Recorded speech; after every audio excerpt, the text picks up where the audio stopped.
Bonjour à tous et bienvenue à Orange pour cette deuxième étape du Tour cycliste féminin international de l'Ardèche. Aujourd'hui, étape de 122 km entre Orange et Orange, une belle petite boucle avec de superbes paysages. Qui a remporté cette étape? Qui s'est peut-être fini au sprint selon les sondages? À vous de voir tout de suite.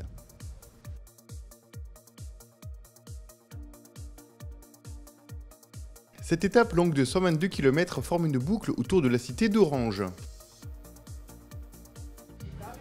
Allez, encouragez-la s'il vous plaît, Greta Richiou.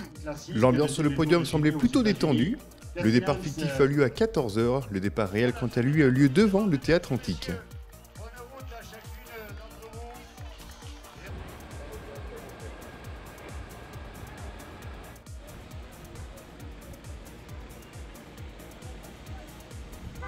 Après un clin d'œil au don du sang, sponsor du prix de la combativité, l'ensemble du peloton se dirigeait vers les premières difficultés.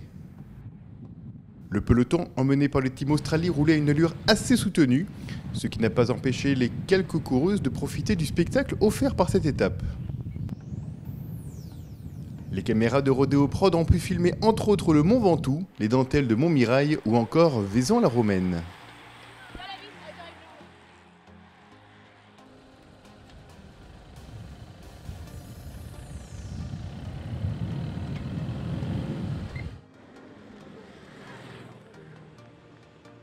Trois grands prix de la montagne étaient présents sur cette étape. L'anglaise Dani Christmas passe en tête au col de Suzette et s'empare du maillot à pois rouge de meilleure grimpeuse. To take the mountains jersey in the Tour of Ardèche is a bit of a dream for me. Yeah, it's one of the most famous mountain races for women, so to have this jersey is a huge honor. Alors, elles disent toutes la même chose, c'est que c'est une course de renommée et elles sont toutes particulièrement contentes d'être là et elle est particulièrement contente, elle, d'avoir le maillot à pois qui signifie de meilleure grimpeuse, donc elle va tout faire forcément pour garder ce maillot à pois. Petit problème de roue arrière pour Flavia Oliveira, la brésilienne, qui a remporté cette épreuve en 2016. Cela ne l'empêchera pas à rejoindre le peloton sans encombre. Malgré les kilomètres, ne pas oublier de s'hydrater, à l'image de Fanny Zambon de l'équipe de France venue récupérer les bidons.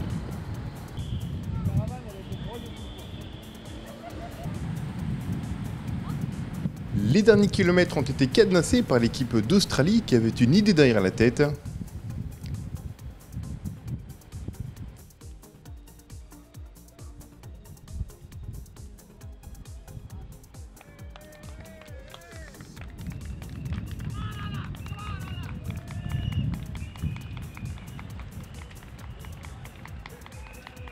C'est finalement la Polonaise Katarzyna Pawlowska qui s'impose au sprint pour la deuxième fois consécutivement, tout comme l'an passé.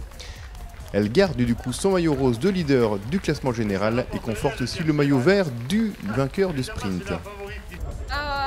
Yeah, of course I feel really happy. It's always nice to be on the first place.